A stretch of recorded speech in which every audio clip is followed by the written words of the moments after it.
Hello and welcome. Today, we're going to tackle the powerful medications used to treat high blood pressure, a condition that affects, hundreds of millions of people around the globe. We're going to break down exactly how these really crucial drugs work inside your body in a way that actually makes sense.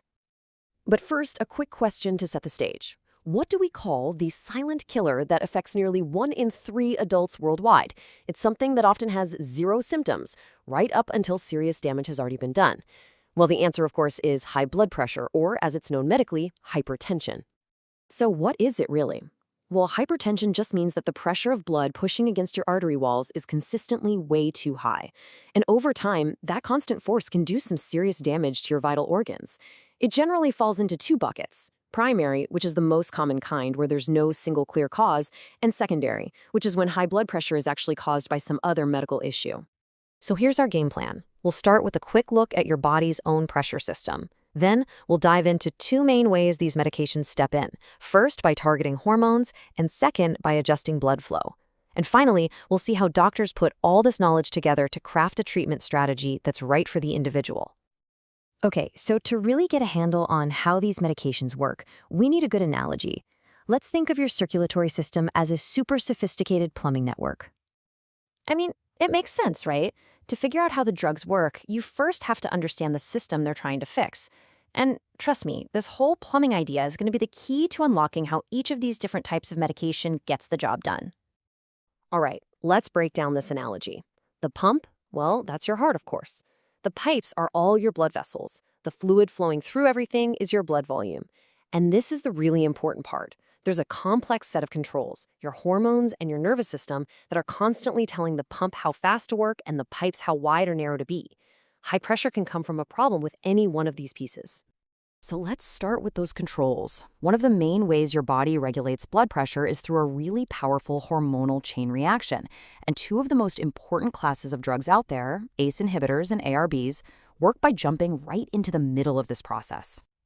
So what you're seeing here is the body's natural sequence for raising blood pressure. It kicks off in the kidneys and creates a substance called angiotensin 1.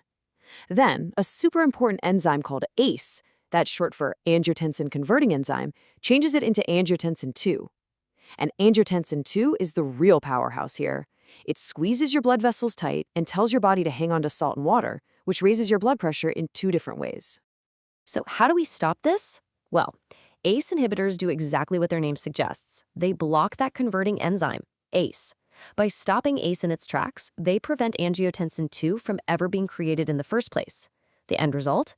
Your blood vessels stay more relaxed, your body doesn't hold on to as much extra fluid, and boom, your blood pressure goes down.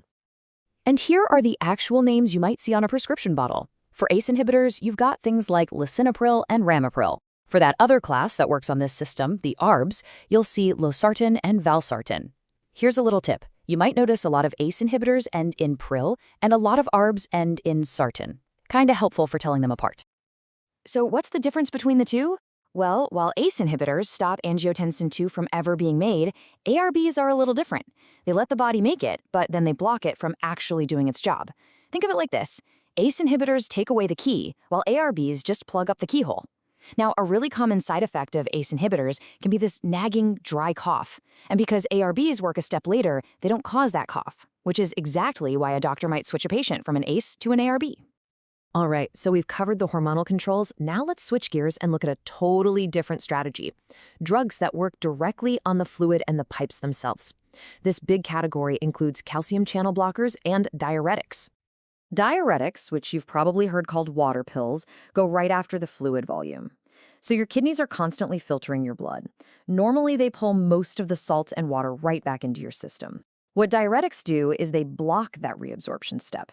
So more salt and water get flushed out when you pee, which means there's just less total fluid inside your pipes. Less fluid, less pressure. It's a really direct approach. And there are a few different kinds. Thiazides, like hydrochlorothiazide, are super common for straightforward high blood pressure. Then you've got potassium-sparing ones, like spironolactone, which are really useful because some other diuretics can make you lose too much potassium. And finally, you have powerful loop diuretics, like furosemide, that are often used for more serious conditions like heart failure.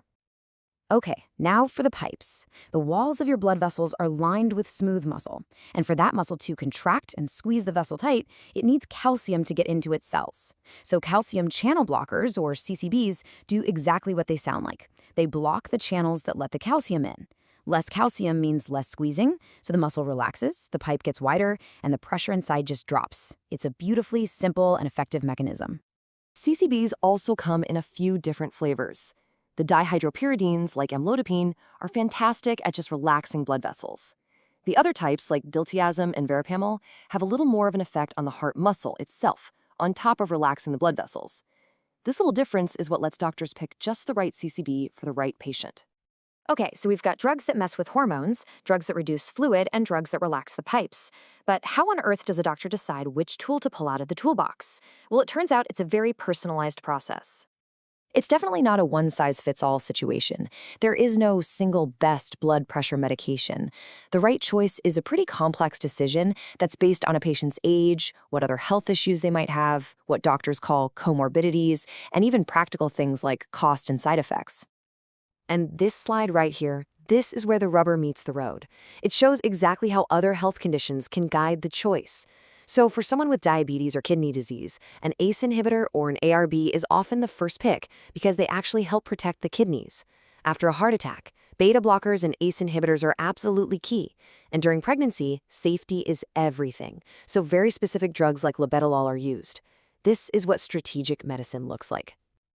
And, there are even general rules of thumb based on age. As this quote highlights, for patients over 55, doctors often start with a calcium channel blocker or a diuretic. But for those younger than 55, an ACE inhibitor or an ARB is usually the first choice. And this isn't just a guess, it's based on huge studies showing what works best for different groups of people. So to bring it all home and back to our plumbing analogy, we've basically looked at medications that can tweak the hormonal controls, reduce the amount of fluid in the system, and relax the pipes themselves. We've even touched on some that control the pump. They're all different tools for managing the exact same problem, just too much pressure. Understanding these powerful tools is absolutely essential, and let's be clear, they have saved countless lives. But it kind of leaves us with one last big question, doesn't it?